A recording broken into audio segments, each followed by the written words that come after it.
Introduction to the 3D printed desktop trash can. This trash can be used with trash bags.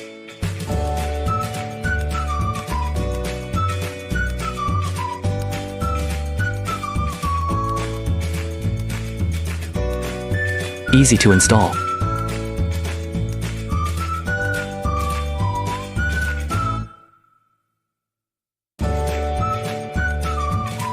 With the aid of a bracket, it can be mounted to the underside of a desktop.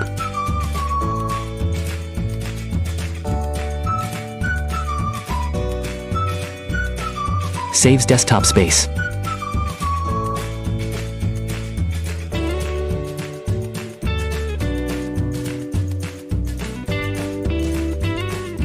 Disassembly is also very convenient.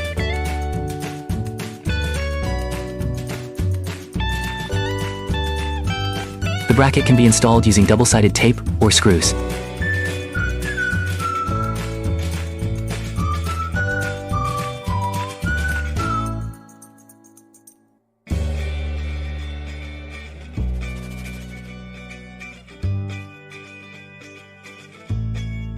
It is quite convenient to use.